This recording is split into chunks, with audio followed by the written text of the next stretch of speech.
So opening up the packaging, I'm assuming we get all the tools needed to install the swivel mount. I think I opened it the wrong way. Also comes with detailed instructions that I'll be following as well. All right, so let's get into the car. Oh, so it does come with all the tools as well needed to install the swivel mount. And hopefully this is everything that I need to install it. Let's get into it.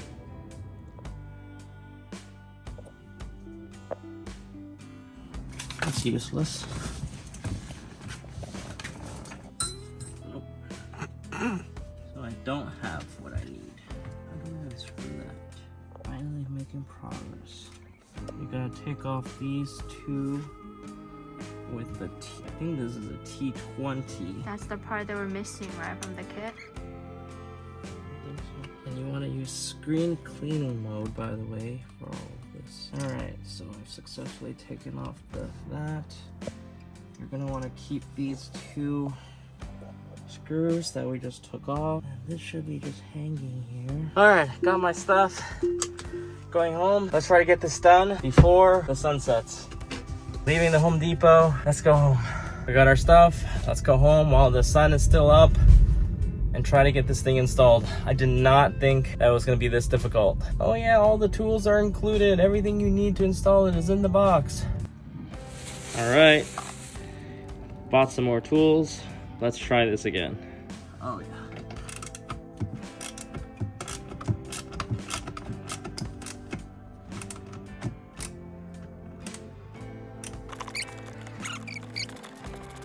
That would have been impossible to get off.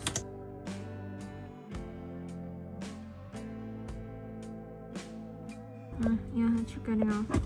Oh, there it is. Okay. Next step. Oh, it is.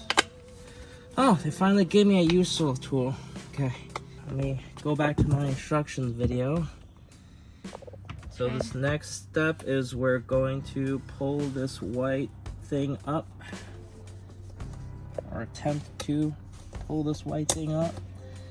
Okay, we're gonna push this thing up a bit, and then we're gonna try to get this off of the screen. And you can try to use a screwdriver for this, because there's a little clip here that you need to push in, and you're gonna slowly wiggle the screen out. So that is now disconnected, and I think we no longer need this cart, as that's going to be replaced later. And now I don't know what to do again, so just a moment. So Hancho gives you two of these new temperature sensor mount things, depending on which model you have for the Tesla Model 3. I think this is the one that my car is, and I'm going to try to figure out how exactly this is supposed to fit in. Is the screw they gave you, right? Yep.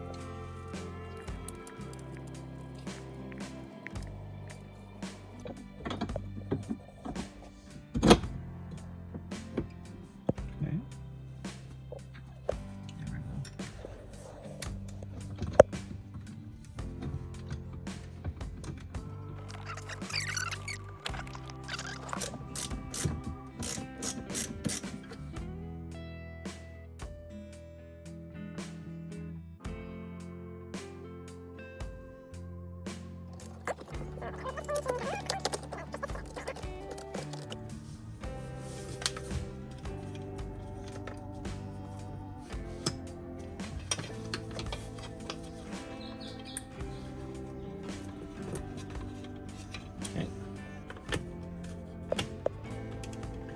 Use the T10 screws, those are these two.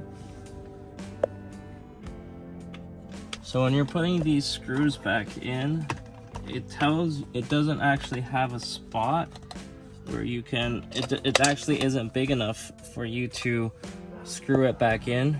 And you see right here, there's actually no spot for you to actually screw it back in first. So what you're gonna have to do, when what the instructions are bullshit and they don't tell you, is you're actually gonna pull this off first, slide the screw in, push it through, and then because this part has an edge in there that will fit the screw in, but if you're doing it from the beginning, it's not gonna go in.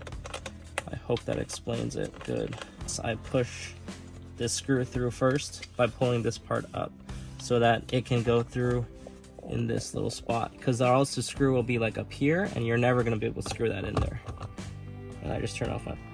That's what the instructions don't tell you, nor the instruction video. So that should be that.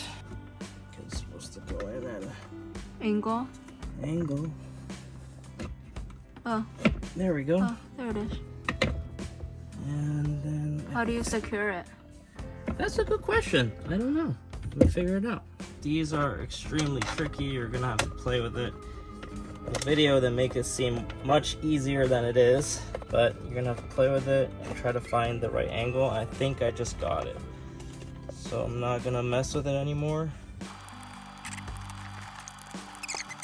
Maybe They kept it doing it for years. Maybe I'm just stupid, but this wasn't very easy. All right, this side is done.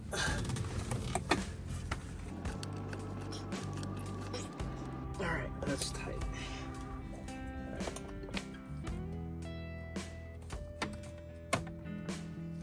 I guess that's it.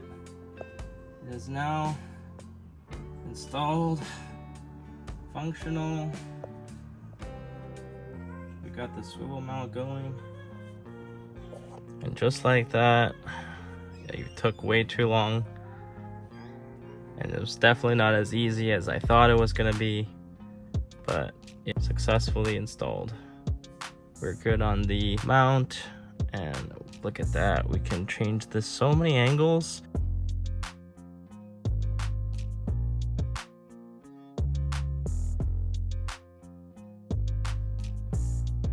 And by the way guys, this is not a sponsored video. I paid for this item full price with my own money. I did manage to get you guys a 15% discount off your whole order when you use my promo code DavidW3I at checkout. Link is down in the description below. Thanks for watching. Hopefully some of my tips on make your install a little bit easier. I'm gonna do some more footage on it later. Alright, I'll talk to you guys later. Bye. So it's the first day after installing my swivel mount. I forgot how cool this was yesterday after I finished it up.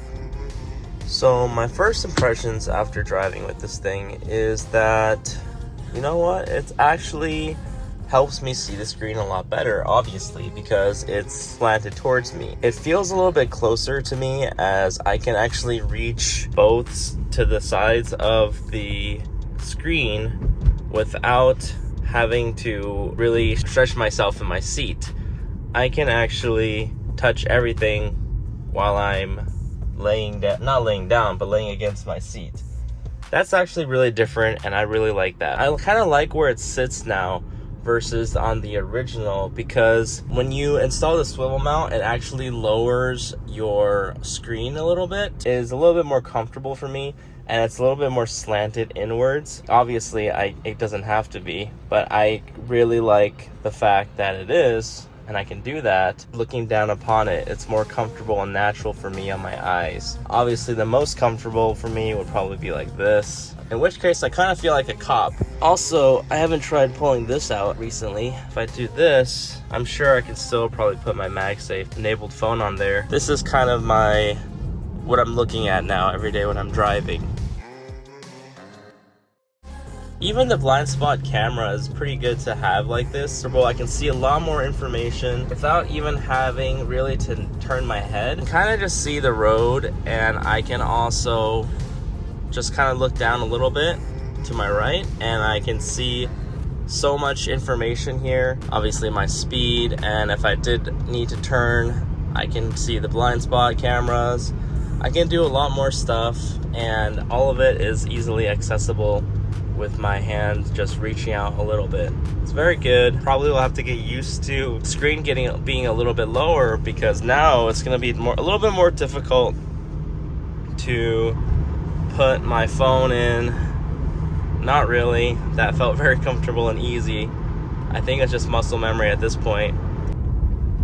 Alright, so just got off of work. I'm going home. So it's a lot more comfortable. It's a little bit more visually pleasing because you get to see a little bit more of the screen from a full-on like straight angle versus if you were looking at it from like a side point of view. So I found one negative of this swivel mount. It's actually really low, and I told you guys that already. But if you actually look, my phone is charging over here, and normally the screen would be about here, right? It would be up here. It would be not blocking it. But if you look now, from my perspective over here, I literally cannot see what notifications I would have on my phone right now. By the way, my trim is, I took off my trim because my car is going in for service this Friday.